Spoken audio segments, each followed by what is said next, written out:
El día de hoy vamos a continuar con la segunda y última parte de nuestro mensaje, la cual iniciamos nuestro domingo anterior, el domingo pasado.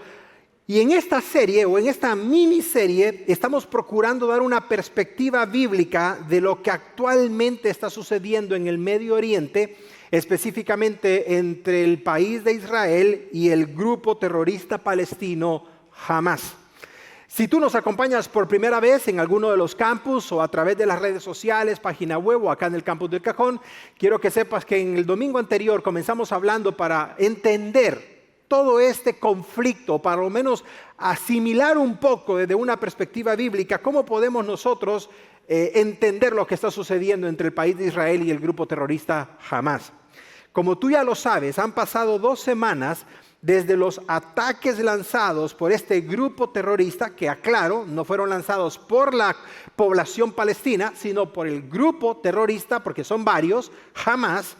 Y este ataque lo lanzaron coordinadamente por tierra, por mar y por aire contra el país de Israel, iniciando, como verás en el mapa, con la frontera sur de la Franja de Gaza. Hasta la fecha, hasta el día de ayer, se contabilizaban más de 5.500 fallecidos entre ambas partes. Más de 6.900 cohetes han sido lanzados sobre la nación de Israel. Hasta el momento, el grupo terrorista Hamás, en sus túneles que tienen desplegados en toda la Franja de Gaza, tiene como rehenes a más de 200 personas, entre niños, mujeres y ancianos. Y me comentaba mi esposa el día de ayer que habían liberado a una madre y a una hija, lo cual es una buena señal, pero aún así todavía quedan muchísimos más rehenes que obviamente Hamás va a querer utilizar como cartas de intercambio contra el gobierno israelí. Todo lo anterior que te he comentado y que tú has visto en las noticias de sobra ha generado una ola de desplazados nunca antes vista en la región. Si de por sí tú en alguna ocasión has visitado esta región, te darás cuenta del hacinamiento, esa es la palabra correcta, del hacinamiento que vive el pueblo palestino en esa pequeña franja de Gaza. Pero imagínate ahora con esto de la guerra, más de 1 millón de personas han sido desplazadas, han perdido su hogar, han tenido que huir buscando refugio, buscando protección, lo cual es literalmente imposible lograr en una zona de guerra como lo es la Franja de Gaza. Y como lo dijimos anteriormente en nuestro mensaje, este grupo terrorista de Hamás utiliza a la población civil como escudos para no dar la cara y enfrentar directamente al ejército israelí. En nuestro mensaje anterior, si tú lo recordarás, respondimos a 2 preguntas claves que es importante que todo creyente conozca a la luz de las Escrituras. Y estas preguntas fueron: ¿quiénes son los palestinos? Y lo ampliamos y lo desarrollamos de una manera bíblica y fue muy sorprendente y reveladora. Algunas personas tuvieron el detalle de llamarme o escribirme, mandarme mensajes diciéndome que fue muy revelador el hecho de darse cuenta cuáles fueron los orígenes a la luz de la historia de esta raza de palestinos. La segunda pregunta que respondimos fue: ¿cuál es el origen del conflicto entre los palestinos y los judíos? No voy a entrar en detalles porque ya lo ampliamos en nuestro mensaje anterior, pero sí te animo a que tú puedas escuchar o ver el mensaje para que puedas tener esa perspectiva si por alguna razón no pudiste acompañarnos. Creo que fue revelador el contestar a estas 2 preguntas. Y si tú lo recuerdas, hubo una última pregunta, la cual dejamos pendiente para el siguiente mensaje, el cual nos corresponde estudiar el día de hoy. Y lo interesante es que cuando vimos a la luz de las Escrituras, Dios le prometió a Abraham y a su descendencia, refiriéndose a Isaac, todo el territorio de lo que bíblicamente correspondería desde el río Éufrates hasta el río Nilo. Si tú lo miras en un mapa y lo mostramos en nuestro mensaje anterior, estamos hablando de que cubre un vasto territorio de países como Irak, Emiratos Árabes, incluyendo Egipto. De todo eso no le toca nada a Israel actualmente. Israel solamente tiene una pequeñísima porción de lo que es su territorio ganado en 1948. Luego la interrogante que yo quiero hacerte a manera de introducción de nuestro mensaje final es la que ves en pantalla. ¿Cómo podemos entender estos ataques a la luz de la profecía bíblica? Ojo con esto, a la luz de la profecía bíblica, no a la luz de un noticiero amarillista, no a la luz de un noticiero o de un canal de televisión izquierdista o liberal, en donde hay que pelear por los derechos de esto y los derechos de los demás, pero no toman en cuenta que no fue Israel quien inició esta guerra, sino el grupo terrorista Hamás. Y quiero aclarártelo por si no lo sabes. Cuando se dio este ataque, en el norte, en el Líbano, Hezbollah, que es otro grupo patrocinado por Irán, comenzó a lanzar misiles. Entonces Israel ahorita tiene la lucha contra Hezbollah en el norte, en el Líbano, en el sur con Hamás y por Cisjordania también. De tal manera que por los tres frentes están atacando a la nación de Israel. Y eso sin tomar en cuenta las amenazas que hizo el ayatolá de Irán esta semana, en donde dijo que están a un botón de apretar para que haya una guerra contra el país de Israel.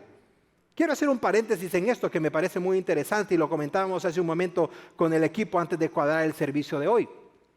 De todos estos países árabes que tú puedes ver en la región, incluyendo el país de Irán, que está peleando por los derechos del pueblo palestino, ninguno de estos países ha dicho abrimos nuestras fronteras para que los palestinos vengan.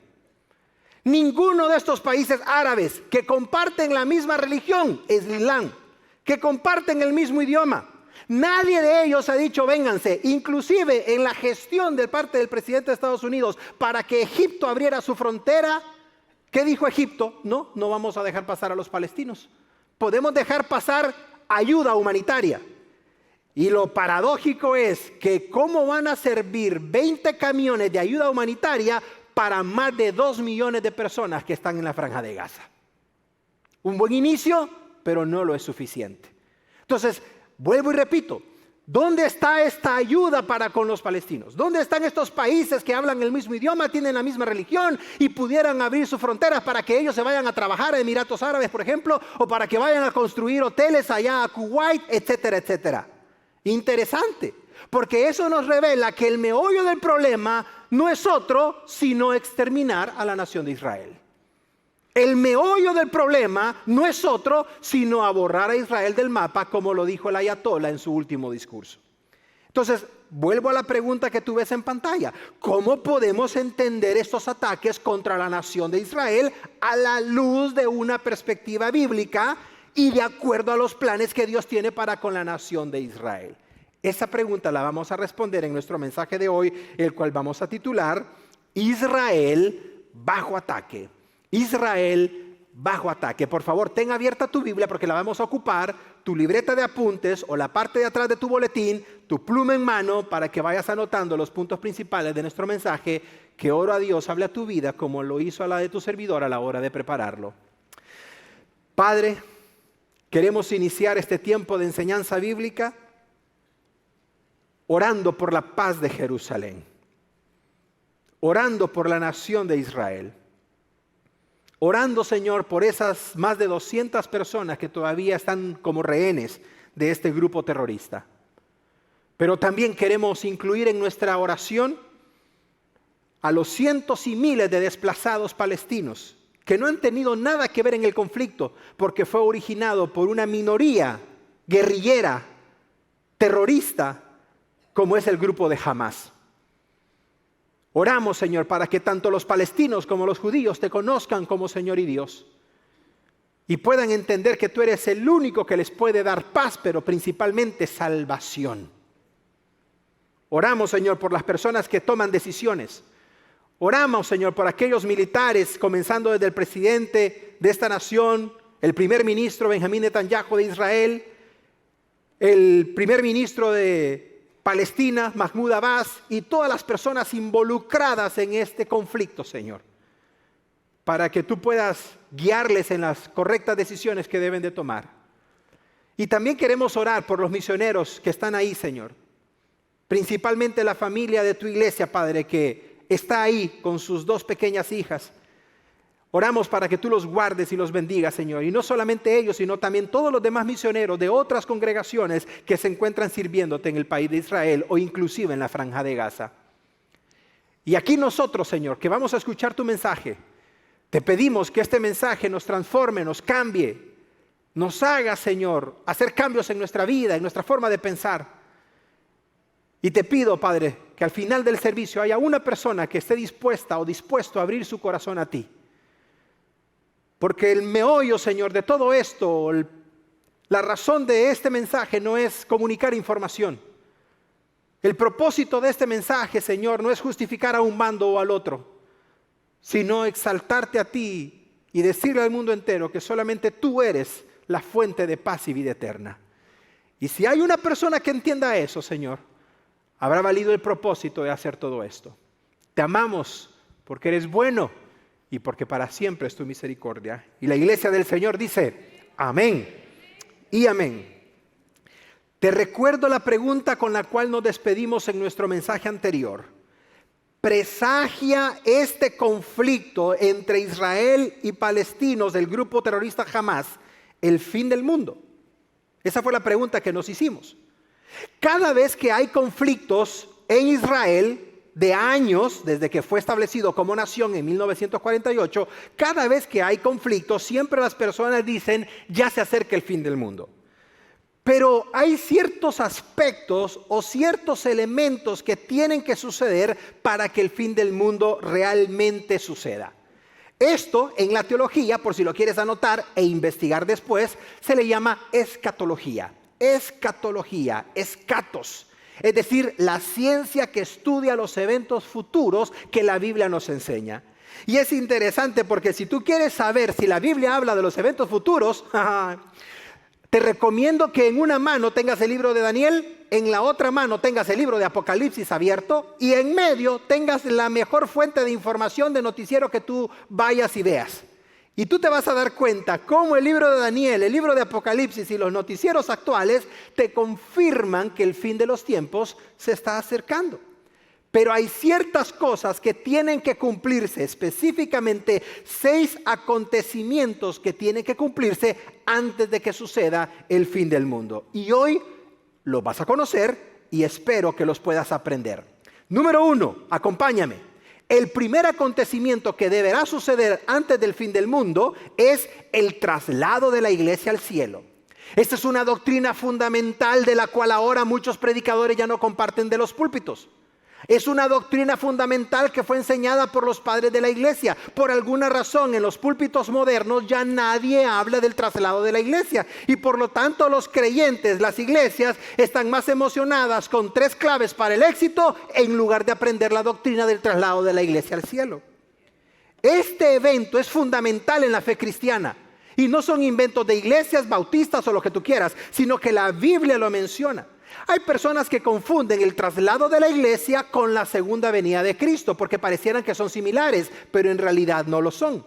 El traslado de la iglesia es una cosa y la segunda venida de Apocalipsis 19 es completamente diferente y más adelante lo vamos a ver. Son diferentes en naturaleza y son diferentes en orden.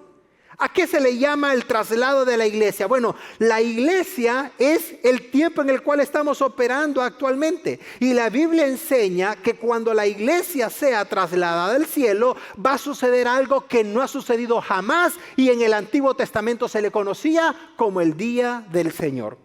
Quiero que por favor observes esta cita de 1 Tesalonicenses capítulo 4 versículo 16. En este pasaje el apóstol San Pablo presenta la primera ocasión en la cual nos habla del traslado de la iglesia, que tal vez tú has escuchado como el rapto o el arrebatamiento. Observa lo que Pablo le dice a los creyentes de Tesalónica en la región norte de Grecia. Porque el Señor mismo, con voz de mando, con voz de arcángel y con trompeta de Dios, descenderá del cielo. Y los muertos en Cristo resucitarán primero. Los 5 memoriales que hemos tenido, más los que vamos a tener, todos los muertos en Cristo van a resucitar en el traslado de la iglesia. Observa lo que dice. Luego nosotros, los que vivimos, los que hayamos quedado, aquí viene la palabra clave, seremos arrebatados juntamente con ellos en las nubes para recibir al Señor en el aire. Ojo con eso. Cristo no viene a la tierra, sino que se queda en un estado intermedio en el aire, y ahí es cuando llama a los creyentes que han muerto, los transforma, y a los que están vivos los transforma, y nos reunimos con Él en los aires. Y así, dice Pablo, estaremos para siempre con el Señor. Dale un fuerte aplauso. Gracias, Señor. Gracias. Ojo con esto. El rapto o el traslado de la iglesia al cielo es un evento en donde el Padre quita a los creyentes de la tierra y los traslada, como acabamos de leer, al cielo. Y a partir de este momento sucede o comienza lo que el libro de Daniel le llama la semana 70, que no te quiero confundir porque en un momento lo vas a ver gráficamente en pantalla. Pero a partir del traslado de la iglesia al cielo es cuando comienza un periodo de 7 años que va a estar dividido por 2 partes: la tribulación y la gran tribulación. Y estos 7 años son cuando se van a desatar todos los juicios de Dios que leemos a partir del capítulo 4 del libro de Apocalipsis. De acuerdo a la Biblia, el rapto de la iglesia es ese proceso de transformación milagrosa e instantánea de nuestros cuerpos para que sean glorificados y estemos adaptados para estar en la eternidad con Cristo. Y quiero aclararte, la cita de Tesalonicenses no es la única cita en donde se habla del traslado de la iglesia, porque yo estoy seguro que encontrarás a personas que dicen, no, el rapto es mentira, es falso. Principalmente las personas que profesan la fe católica, ellos no creen en el traslado de la iglesia, aunque la Biblia lo enseña. Permíteme darte otro segundo pasaje que lo enseña ampliamente. Primera de Corintios capítulo 15, versículo 51. El mismo autor, el apóstol Pablo, dice lo siguiente: he aquí os digo un misterio. No todos dormiremos. Me encanta que Pablo no habla de la muerte como algo finalizado o como algo que no se resuelve para los cristianos. Cada vez que la Biblia habla de la muerte de los cristianos, lo habla como dormir. ¿Por qué? Porque vamos a volver a despertar. Pablo dice, les digo un misterio, no todos dormiremos, pero todos seremos, dilo conmigo iglesia, transformados. Se te va a ir la pancita, pues. Se te va a ir la papada. Ay, pastor, ya quiero transformarme. Y no puede comenzar desde ya. No, tienes que dormirte primero. Pero vamos a ser transformados. Y en ese nuevo cuerpo ya no hay cáncer, ya no hay enfermedades terminales, ya no hay problemas, ya no hay diabetes, ya no te truenan las rodillas. Aleluya, dice por acá. Ya no hay enfermedad, ataque al corazón, ya no hay triglicéridos altos. Ya tenemos el cuerpo similar al de Jesús cuando resucitó después de la muerte. Pero volvamos al pasaje. Pablo dice, vamos a ser transformados, versículo 52, en un momento, en un abrir y cerrar de ojos, a la final trompeta, porque se tocará la trompeta y los muertos serán resucitados incorruptibles, y nosotros por segunda ocasión, vuelve a mencionar la palabra, seremos transformados. Aquí tú tienes claramente la enseñanza del rapto o el traslado de la iglesia al cielo. Y te repito, es un evento en donde Dios toma a los verdaderos creyentes, a sus verdaderos hijos e hijas, y los transforma para estar con Él en los cielos. Vamos a tener cuerpos glorificados, vamos a ser transformados y vamos a estar por la eternidad con Cristo. Pero hay algo interesante, porque si tú me dices, Pastor Eri, pero entonces la segunda venida, ¿cuándo es?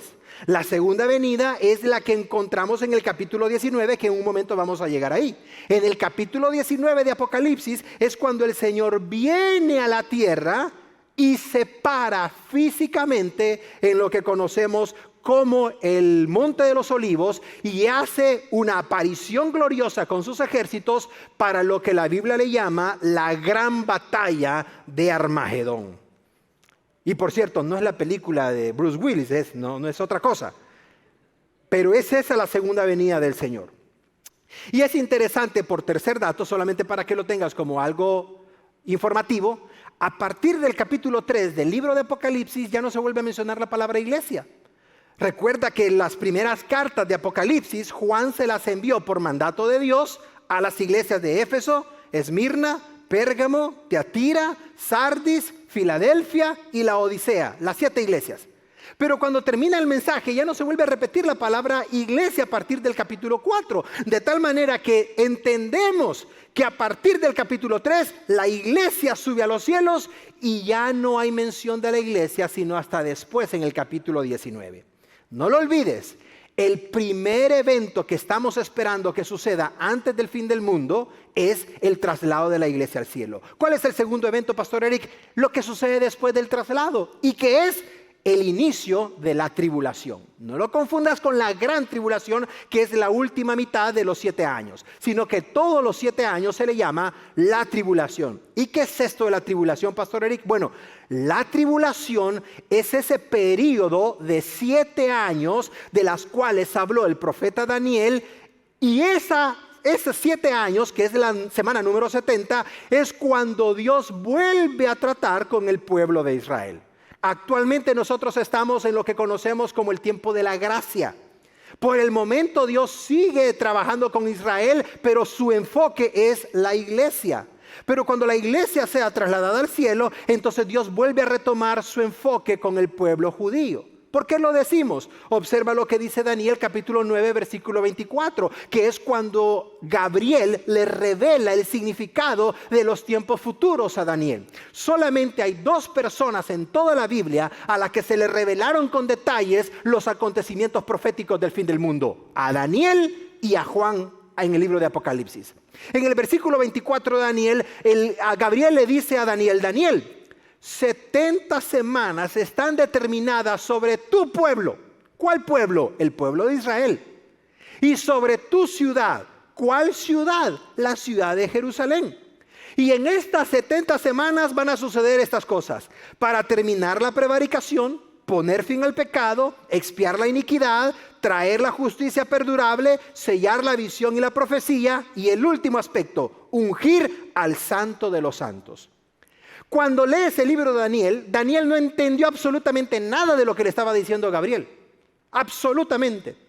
Y en el desarrollo de la conversación del capítulo 9 de Daniel, Daniel le dice a Gabriel: Gabriel, no entiendo nada de lo que me estás diciendo. Lo voy a escribir porque me lo pides, pero no entiendo nada. Gabriel le responde: no te preocupes, te voy a explicar en detalle a qué me refiero con las 70 semanas de Daniel. Y es interesante porque en ese detalle, Gabriel le dice a Daniel que esas 70 semanas, obsérvalo en el versículo 27, por otra semana se va a confirmar el pacto con muchos. Pero a la mitad de la semana, una persona va a hacer cesar el sacrificio y la ofrenda.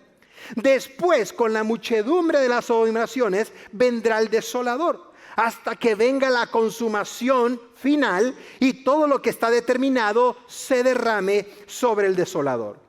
Entonces, Gabriel le dice a Daniel: Daniel, son 70 semanas y cada semana está compuesta de 7 años. Pero hay 3 períodos: un primer periodo de 7 semanas, un segundo periodo de 62 semanas, más las otras 7 son 69. Luego va a haber un lapso de tiempo y al final va a haber una última semana, que es la semana 70. Y esta semana es la clave de todo esto. ¿Por qué razón? Porque cuando Jesús estuvo en la tierra, Jesús habló de esa última semana también. Mateo capítulo 24, versículo 21, Jesús le dijo a sus discípulos: porque habrá entonces una gran tribulación, la cual no ha habido desde el principio del mundo hasta ahora, ni tampoco lo habrá después. Cuando los discípulos le están preguntando a Jesús en capítulo 24 de Mateo: Jesús, mira el templo, mira qué hermoso es. Jesús les responde y les dice: de cierto les digo, o dicho de otra manera, a la verdad les digo que todo este templo maravilloso que me están enseñando no va a quedar piedra sobre piedra que no sea destruida. Los discípulos se asustaron porque le dijeron: oye Jesús, pero estás hablando del templo de Salomón, el templo de Herodes, es el templo más majestuoso conocido hasta la fecha. ¿Cómo es que nos estás diciendo que va a ser destruido? Es el centro de nuestra fe judía. Y Jesús les dice, sí, en el tiempo final va a ser destruido. Ya lo verán. Y los discípulos le dicen a Jesús, háblanos acerca de esos tiempos finales. Dinos el día y la hora para que estemos preparados. Y Jesús les dice, nadie sabe el día, nadie sabe la hora, excepto el Padre que está en los cielos. ¿Te imaginas que Jesús nos hubiese dado el día y la hora? Este templo estuviera lleno. No cabría la gente. Los campos estarían topados de personas. Pero no porque aman al Señor, sino porque quieren librarse del juicio. Y el Señor busca que lo sigamos y pide que lo busquemos, no por la conveniencia de no sufrir, sino porque lo amamos a Él, que son dos cosas completamente distintas. Nosotros recibimos al Señor por amor, no para librarnos de la condenación. Eso viene como un aditivo. Dale un fuerte aplauso a Él. Eso viene como un beneficio adicional. Pero si tú me dices, Pastor Eric, ya me hice bola porque a mí no me salen 2 más 2 es 5, Pastor, pero ¿cómo están estas 69 semanas más la semana 70? Explíquemelo de una manera gráfica. Mira la pantalla, te va a ayudar mucho y si quieres tomar una foto, hazlo. Porque ahí tú puedes ver claramente lo que está hablando Daniel en el capítulo 9 y lo que está hablando Jesús en el capítulo 24 de Mateo. ¿Cómo comienza todo? Con las primeras 7 semanas, que fue desde el momento que se dio la orden para reconstruir Jerusalén, lo cual está datado en el año 445 a.C. por el rey Artajerjes. Lee el libro de Nehemías. Ningún historiador te puede negar tal cosa porque son datos históricos que están para la vista pública. A partir de ahí, le dijo el ángel Gabriel a Daniel, vas a contar 7 semanas y luego vas a contar 62 semanas hasta que se le quite la vida al Mesías. Y es tan específica la profecía de Daniel que Gabriel le dijo a Daniel, y no por sí mismo, sino que se la van a quitar, refiriéndose a Jesús. Luego, Daniel, habrá otra semana, pero ahí hay un lapso de tiempo, porque la semana 70 es la última. Pero ya pasaron 69, pero hay un pequeño paréntesis entre la 69 y la 70. ¿Cuál es ese paréntesis? La época de la iglesia, la era de la iglesia. Si tú te fijas en las 69 semanas anteriores, Dios está tratando con la nación de Israel, como llegó hasta el libro de Malaquías. Pero a partir de ahí está este lapsus de la gracia de Cristo. Está este lapsus donde Dios trabaja con la iglesia, pero este lapsus que ya pasaron más de 2000 años, va a finalizar cuando se dé el traslado de la iglesia al cielo. Cuando suceda eso, a partir de ese momento, es cuando comienza a correr la semana 70. ¿Por qué razón? Porque es cuando Dios retoma su trato con la nación de Israel y retoma su trato con el pueblo judío. ¿Qué va a suceder en esa semana 70? Se divide en 2 partes. La primera parte, bonanza. La primera parte, convenios de paz. La primera parte, mucha prosperidad. Pero todo se acaba a la mitad de la semana 70. Porque es cuando Daniel y Jesús dijeron, la desolación comienza a llegar al mundo entero. De eso vamos a hablar en un momento. Pero como lo puedes observar, en esa última semana 70 es cuando se dan todos los acontecimientos que describe el libro de Apocalipsis a partir del capítulo 4. ¿Cuándo termina esa última semana?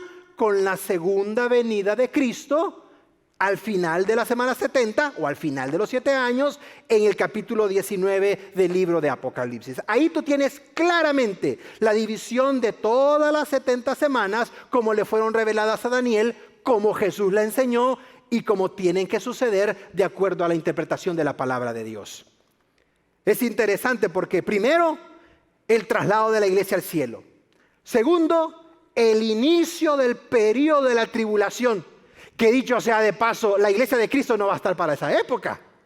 Yo no voy a estar, yo no planeo estar. Me mandas un WhatsApp y me cuentas qué tal está todo.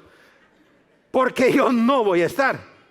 Y te animo, te pido, te ruego que tampoco estés tú. Ríete si quieres. No, pastor, se saltó el cerco, esa está buena, cuénteme una de Batman. Ok, me cuentas. Porque Jesús dijo, nunca ha habido tiempo como ese, jamás antes ni tampoco después. No te sugiero que estés en ese periodo por todo lo que va a acontecer. ¿Y qué tan grave va a ser, pastor? Observa quién va a entrar en la tribulación. El anticristo. el anticristo. Y muchas cosas se están dando para darle la puerta abierta al anticristo. ¿Quién es el anticristo, Pastor Eric? El anticristo, de acuerdo a las escrituras, es ese personaje diabólico que se va a levantar como un gran líder político global. Va a ser un líder carismático, va a ser un líder elocuente, va a tener una capacidad de persuasión mejor que la de cualquier político en los tiempos actuales. Si tú has estudiado la historia, tú vas a conocer que Adolfo Hitler presagió mucho al anticristo. ¿Por qué Adolfo Hitler logró cautivar a todas las masas de Alemania con el partido nazi? Por su elocuencia. Si una de las cosas que se le admiran a Hitler, secularmente hablando, es su capacidad de animar a la gente para ir a la guerra. Es la capacidad que tuvo de motivar a los jóvenes para que dieran su vida por una causa fallida. Pero la Biblia dice que el anticristo va a tener eso a la 11ª potencia. Va a tener capacidad elocuente, va a tener capacidad de gobierno, va a imponer una moneda globalizada. Y tú me dices ahora en día, Pastor Eri, pero eso no va a suceder. ¿Y qué crees que sucedió en la pandemia? ¿Te acuerdas de la pandemia o ya se te olvidó? Todos estábamos con temor. Y si surgía alguien que dijera, ya tengo la cura para el COVID, y no salga, y no hable, y no diga, y venga a vacunarse, y no diga otra cosa porque entonces ya hay consecuencias, etcétera, etcétera. Es decir, todo este mundo globalizado en el cual estamos viviendo está apuntando a la llegada del anticristo. La economía, los mercados internacionales, las finanzas, estas energías renovables, las reuniones sin fruto, las cancelaciones de reuniones entre gobernantes. Todo esto apunta a que la humanidad está clamando la llegada de una persona que le dé lo que ellos creen que es la solución a sus problemas. ¿Y quién es esa persona? Pablo lo dijo en 2 Tesalonicenses capítulo 2 versículo 3. Nadie les engañe de ninguna manera, porque no vendrá el día del Señor sin que antes venga lo que ya está sucediendo en las iglesias ahora en día, la apostasía. ¿Qué es la apostasía? Volverse de la fe. Haber conocido al Señor aparentemente y negarle. Es que ya no, es que ese mensaje religioso ya está muy pasado de moda.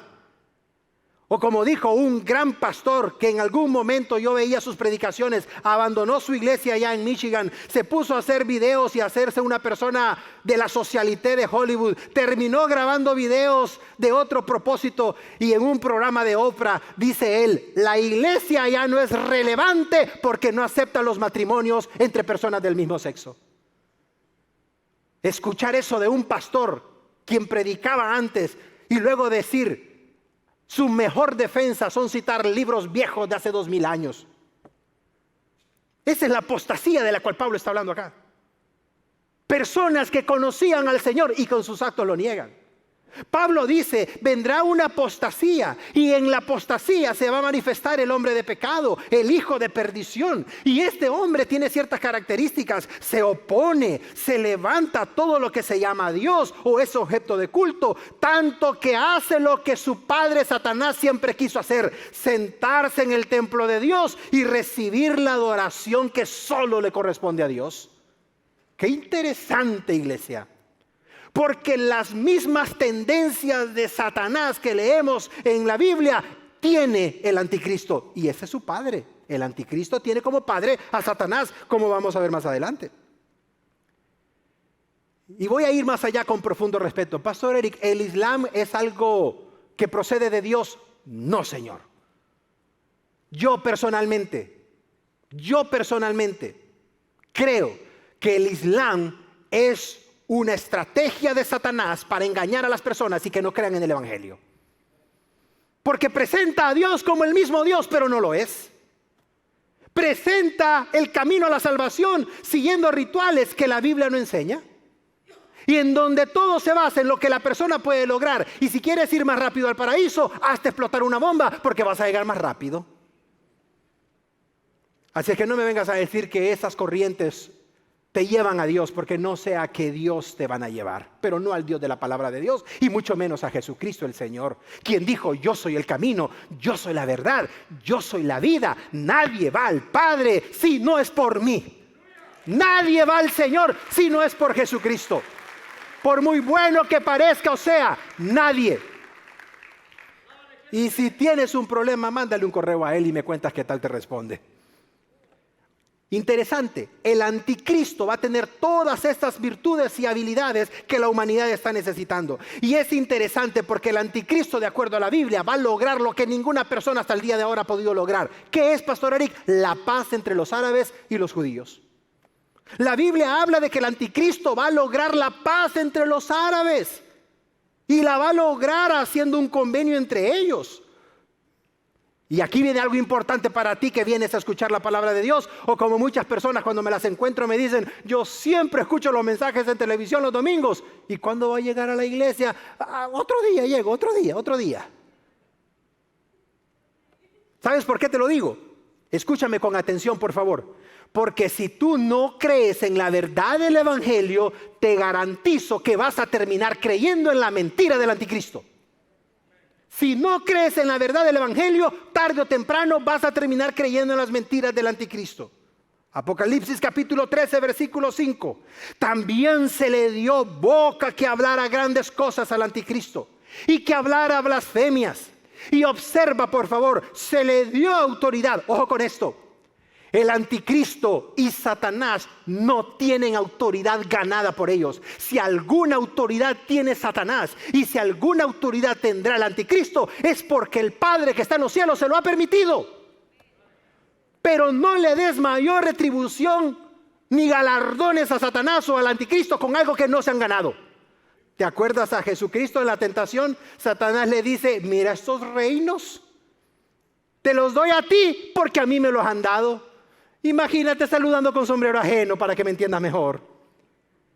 Él no tiene nada, pero te hace creer que lo tiene todo. Y muchos le creen. Y mi Cristo Jesús lo tiene absolutamente todo. Y te lo da completamente gratis sin pedir nada a cambio. Dale un fuerte aplauso a Él.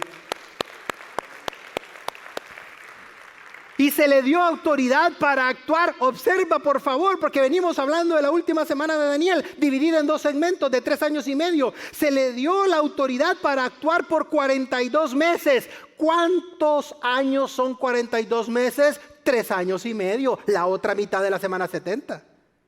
Y abrió su boca contra blasfemias contra Dios, para blasfemar con su santo nombre, para blasfemar contra su tabernáculo y para blasfemar contra todos los que moran en el cielo. Y se le permitió, otra vez, voz pasiva, se le dio la autoridad. Se le permitió hacer guerra contra los santos. ¿Contra quién? Contra Israel. Y dice Apocalipsis, y vencerlos, como lo vamos a ver más adelante. También se le dio autoridad sobre toda tribu, sobre todo pueblo, sobre toda lengua y sobre toda nación. El anticristo tendrá la autoridad sobre el mundo entero. Y observa qué va a suceder. Y le adoraron al anticristo todos los moradores de la tierra, quienes sus nombres no estaban escritos en el libro de la vida del Cordero, que fue inmolado desde el principio del mundo. Por eso te digo, si tú no crees en la verdad del evangelio, tarde o temprano terminarás creyendo las mentiras del anticristo. El mundo no ha conocido nada como esto, pero se está preparando. Las Naciones Unidas, la ONU, la Liga Árabe, todas estas organizaciones están clamando a gritos que se levante una persona. Y yo personalmente creo que el anticristo ya nació. ¿Dónde está? No lo sé. Pero los tiempos se están perfilando de tal manera que cuando la iglesia sea trasladada al cielo, este personaje va a hacer su vista pública oficialmente en el mundo. El anticristo va a lograr hacer algo que nadie lo ha hecho. Cuarta evidencia, la edificación del tercer templo. Una vez que el anticristo salga a escena mundial, él va a ganarse la credibilidad del mundo a través de anunciar la paz mundial. El anticristo seguirá asombrando al mundo entero y va a hacerlo a través de lograr que los árabes y los judíos se pongan de acuerdo para construir el famoso tercer templo de Jerusalén. Pero si tú lo recuerdas, y lo vamos a ver en breve en una imagen, ¿por qué es tan difícil construir el tercer templo de Jerusalén, Pastor Eric? Porque ahí están los dos lugares más sagrados del Islam. El Domo de la Roca, que es esa arquitectura dorada, cromada, y luego la mezquita de Al-Aqsa, que es el tercer lugar más sagrado del Islam. Y es interesante porque actualmente es imposible hablar de que se van a dividir dos estados. Ahorita ni los palestinos y mucho menos los judíos piensan en un doble estado en la ciudad de Jerusalén. Pero el anticristo va a lograr que se pongan de acuerdo. Y de una manera va a permitir que se levante, que se construya el tercer templo. Y te animo a que lo investigues, porque arquitectos judíos ya tienen listos los planos para que cuando se dé la aprobación, inmediatamente comiencen la construcción. Y no solamente tienen los planos, tienen el dinero guardado de sobra para lo que va a construirse y para lo que se va a necesitar. Es interesante por lo que dijo Jesús en Mateo 24:15. Por lo tanto, cuando ustedes vean en el lugar santo del templo la abominación desoladora de la que habló el profeta Daniel, los que lean y los que vayan a Shadow Mountain en español lo entiendan, ahí tendrías que haber dicho amén. Porque de lo contrario, cuando te pregunten, bonito soy yo, pero pues no, esa parte me la perdí.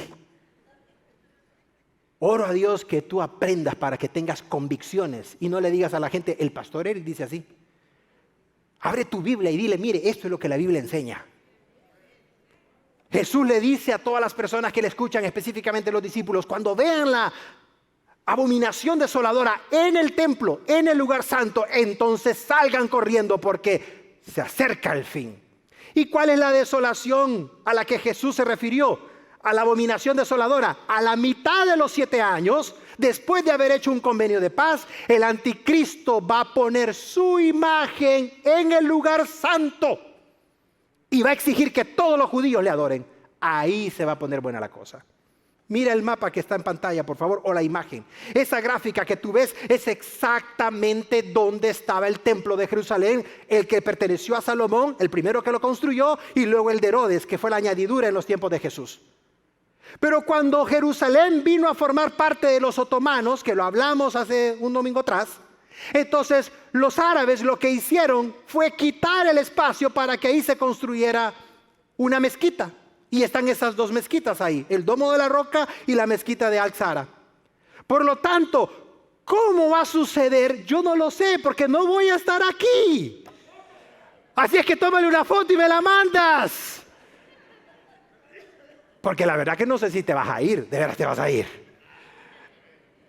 No te veo mucho talle, pero por la fe, pastor. Ahí la llevamos, pastor. En ese mismo rectangular o en ese mismo cuadrante es en donde estaba el templo de Jerusalén. De lo cual solamente ha quedado un pequeño muro perimetral. ¿Tú sabes qué muro es? El muro de los lamentos.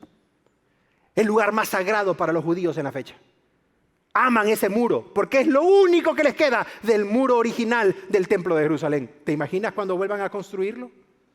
¿Cómo va a ser? No lo sé. ¿Cómo va a suceder? No lo sé. Pero la Biblia dice que se va a volver a levantar. Y la Biblia dice que el anticristo lo va a lograr. Y la Biblia dice que a la mitad de la semana 70 el anticristo se va a meter en el templo y va a decir, adórenme a mí. Y ahí es cuando los judíos se van a rebelar. Y ahí es en donde vamos a ver la manifestación de la quinta señal, la manifestación de la Trinidad satánica. ¿Vamos bien, iglesia? ¿Vamos bien? Si tú me dices, pastor, es que ya me dio miedo, entonces no tienes la seguridad de Cristo. Porque te digo algo, para los que estamos en Cristo, esto es música para nuestros oídos. Porque no estamos del lado de los perdedores, estamos del lado de los campeones. ¡Gloria al Señor! Esto te lo comparto para que te dé confianza y convicción en el Señor. Apocalipsis capítulo 13 nos revela la Trinidad satánica. Y como te vuelvo a mencionar, Satanás es perfecto en imitar las cosas de Dios. Como no tiene la capacidad creativa y no tiene ese poder tampoco, entonces se le hace más fácil copiarlo. ¿A qué me refiero? Observa, el capítulo 13 de Apocalipsis nos dice que el dragón sube de las aguas, que es Satanás. Luego el dragón le da al anticristo el poder político y luego surge una tercera persona al cual el libro de Apocalipsis le llama el falso profeta. Y la bestia, el dragón, le da al anticristo el poder político y al falso profeta le da el poder religioso. De tal manera que aquí tenemos la Trinidad perfecta satánica. Satanás como el dragón, el anticristo y el falso profeta. Aquí nosotros podemos tener claramente el poder que va a tener el anticristo, el falso profeta y Satanás. Porque van a controlar, número 1, el poder económico. Número 2, el poder político. Y número 3, el poder religioso de la humanidad. ¿Qué le va a quedar? Nada. Es que van a tener todo el poder en ese entonces. Van a poder hacer lo que ellos quieran. Y tú sabes qué es lo primero que van a hacer a partir de esa segunda mitad de la semana 70. Van a utilizar el poder económico, el poder político y el poder religioso para perseguir a Israel. Y lee por favor el capítulo 38 y 39 del libro de Ezequiel, porque claramente Ezequiel dice que va a venir una persecución sobre el pueblo de Israel que va a surgir del oriente y del norte. Mira un mapa. Los dos únicos países que están en el oriente y en el norte de Israel corresponden al país de Irán y al país de Rusia, que son archienemigos de la nación de Israel. La Biblia dice específicamente en el libro de Ezequiel que Rusia e Irán se van a poner de acuerdo para atacar a Israel. Ahora este país o este presidente ha dicho que apoya incondicionalmente a Israel. Pero llegará un día en donde no tendrán el apoyo de esta nación. Y se van a quedar literalmente solos al punto de casi el exterminio.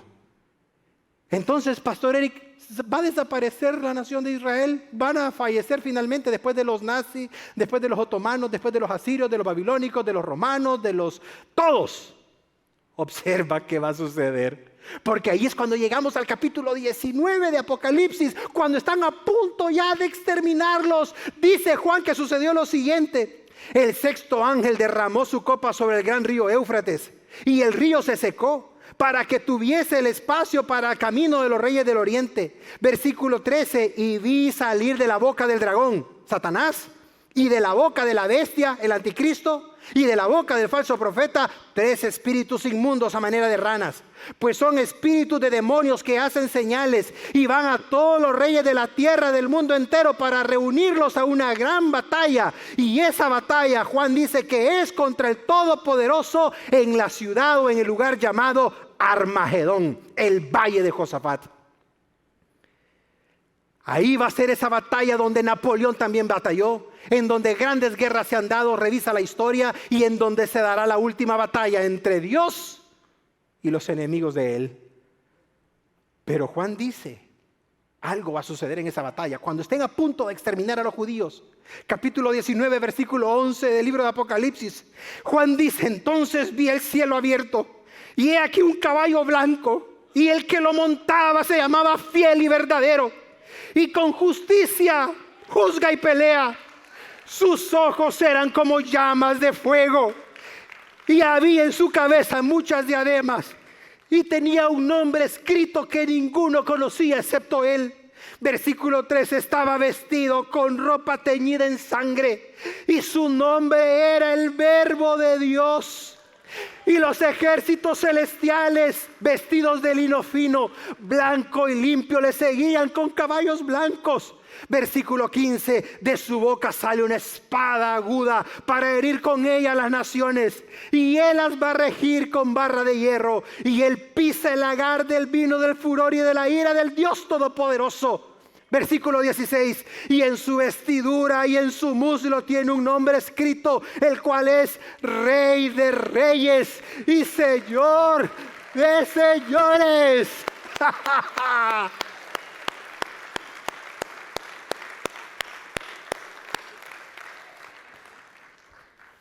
Perdona que me quebrante. Juan dice, al final de la historia, quien va a rescatar a los judíos es el mismo a quien rechazaron y crucificaron. Pero como lo hemos dicho tantas veces desde este púlpito, para la segunda venida del Señor ya no va a venir como tal vez los evangelios describen su primera venida. Ya no va a venir en una actitud humilde, pasiva, de siervo. Ya no va a venir diciendo que no tiene dónde recostar su cabeza ni dónde dormir.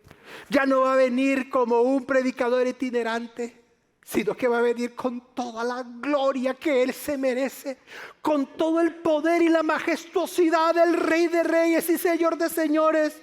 Y para que no haya duda que se trata del mismo que crucificaron, sus vestiduras van a venir manchadas de sangre. Y eso, dice Juan, es lo que va a hacer que gane la batalla final en Armagedón. Hay una última cosa que va a suceder antes del fin del mundo: la segunda venida del Mesías. Observa lo que sucede en el versículo 20 del capítulo 19 de Apocalipsis. Cuando el Señor se manifieste, dice el libro de Apocalipsis que va a poner sus pies sobre el monte de los olivos y va a romper y va a haber un gran terremoto. Y observa lo que sucederá. La bestia, que es el anticristo, va a ser apresado. Y también va a ser apresado el falso profeta. Y estos dos son los primeros que van a ser lanzados vivos en el lago de fuego y azufre, porque Satanás va a ser lanzado después del milenio en la última batalla. Aquí, en este punto, es cuando se cumple la profecía de Zacarías, capítulo 12, versículo 10. Observa, Zacarías dice: entonces me mirarán a mí, a quien traspasaron, y harán lamentación con duelo como un hijo único. Llorarán amargamente como quien llora por su primogénito. Ahí es cuando Israel se da cuenta de que el Mesías que tanto esperaron los acaba de libertar del exterminio completo. A la luz de todos estos acontecimientos, yo te puedo confirmar que Dios sigue tratando con la nación de Israel. Estos ataques no van a parar, van a continuar. Porque si logran destruir a Hamás, se va a fortalecer Hezbolá. Si logran acabar con Hezbolá, se va a fortalecer los de Cisjordania. Si logran acabar con los de Cisjordania, se va a fortalecer los grupos chiitas, o va a surgir alguien más. Y como dijo uno recientemente, cortan una cabeza y surgen 10 más. Pero habrá un día en donde todo eso se va a terminar. Y se va a terminar cuando el Señor vuelva en su segunda venida. Me interesa porque Pablo dijo esto. Pablo dijo: y luego de todo esto Israel va a ser salvo. Como está escrito: vendrá de Sión el libertador y apartará de Jacob la impiedad. Y Dios vuelve a recordar lo que le dijo a Abraham: este es mi pacto, que voy a quitar sus pecados. Pastor Eric, qué interesante, he aprendido mucho. ¿Cuántos han aprendido el día de hoy, iglesia? Pero, ¿cómo lo puedo aplicar? ¿Qué puedo llevarme a casa? 3 cosas a manera de cierre, e invito a Tony que pueda pasar con el grupo de alabanza y también en los demás campus. ¿Cuál es nuestra responsabilidad ante todo esto? ¿Cuál es nuestra responsabilidad? Número 1, no dejes de orar por la nación de Israel. No dejes de orar por el pueblo de Israel. Y como cristianos, no dejes de orar por el pueblo palestino. Ora por ellos, para que conozcan al Señor. Porque quiero decirte que también hay palestinos cristianos, son una minoría, pero hay cristianos. Pero pídele a Dios que abra el corazón de aquellos que han de ser llamados por gracia, tanto de los judíos como de los palestinos. Te recuerdo lo que dice el libro de Salmos, capítulo 122, versículo 6. Pedid por la paz de Jerusalén, sean prosperados todos los que te aman. Ora por Jerusalén, ora por Israel, ora por los palestinos. Número 2, no dejes de prepararte. Pastor Eric, ¿a dónde me inscribo? ¿En qué colegio de teología? ¿En qué seminario? ¿En qué curso? No me refiero a ese tipo de preparación, que es buena, es beneficiosa, pero no deja de ser conocimiento. Prepárate para que estés listo cuando sucede el traslado de la iglesia. Tú sabes si estás preparado. Tú sabes si estás listo o lista. Yo no soy quien para juzgarte, pero te pido que te prepares. Dice el libro de Mateo capítulo 24. Por tanto también ustedes están, ¿qué, iglesia? Dilo fuerte. Preparados, porque el Hijo del Hombre vendrá cuando menos te lo esperes. No seas como esas vírgenes que no tenían aceite en sus lámparas y después andaban tocando la puerta para que les dieran. Sé de esas vírgenes que tenían su lámpara viejita pero bien recargada y no olvidaron ni descuidaron la llegada del Maestro. No dejes de orar por la nación de Israel. No dejes de prepararte para lo que va a venir. Y número 3, no dejes de congregarte. No dejes de congregarte. Pastor Enrique, ¿qué tiene que ver congregarme? Observa lo que dice Hebreos 10:25, no lo olvides. No dejen de congregarse como algunos tienen por costumbre, sino exhórtense, anímense. Y observa la parte final del pasaje. El escritor a los Hebreos dice: recuérdense los unos a los otros, que no dejen de congregarse, porque aquel día se acerca. No dejes de venir a la casa de Dios, porque aquí vas a aprender a prepararte. Porque el mejor día de la semana no es cuando te pagan, es el domingo. El mejor día de la semana es cuando le dices a Dios: Dios, voy a confiar en ti. No voy a hacer trabajos, no voy a firmar contratos, no voy a visitar a clientes, no voy a llamar a nadie. Voy a confiar en ti y voy a comenzar con una actitud de oración y adoración. Y no voy a faltar a mi servicio en la iglesia. No voy a faltar de congregarme. Porque escúchame, no se te olvide. Tú, sentado en esa silla, le estás diciendo al Señor: Señor, yo te estoy dando prioridad a ti. Así es que te pido, no dejes de congregarte, porque al hacerlo estás aprendiendo del Señor, aún más cuando el día se acerca. Y lo último, con lo cual finalizo: ¿estás seguro o segura que tu nombre está escrito en el libro de la vida? Porque en el capítulo 20, versículo 15 de Apocalipsis, el Señor en el juicio final dice: abran los libros. Y fueron abiertos los libros, tanto el de las obras como el de la vida. Y dice el pasaje: y todo aquel que no fue hallado escrito en el libro de la vida fue lanzado al lago de fuego. Yo quiero creer que tu nombre está en el libro de la vida. El de Eric Saldaña está ahí, no porque soy pastor, sino porque a temprana edad yo le abrí mi corazón al Señor. Y lo recuerdo como que fuera ayer. Fue un domingo, 13 de septiembre por ahí. Recuerdo hasta el nombre del pastor que estaba predicando, Ofilio Cigarán. Y dijo: ¿quién quiere recibir al Señor? Y yo pegué un brinco de la banca y pasé de rodillas y no paraba de llorar. Sentía un gozo que no te lo puedo describir. He cometido errores y he cometido tantas situaciones como tú, pero te puedo garantizar que ese día el Señor anotó mi nombre en el libro de la vida y nadie jamás me borrará de ahí. Eso es lo que quiero que tú hagas. Que le digas a Jesús: te recibo en mi corazón como mi Señor y Salvador, a pesar de todos mis errores, pero yo te recibo genuinamente. Anota mi nombre en el libro de la vida.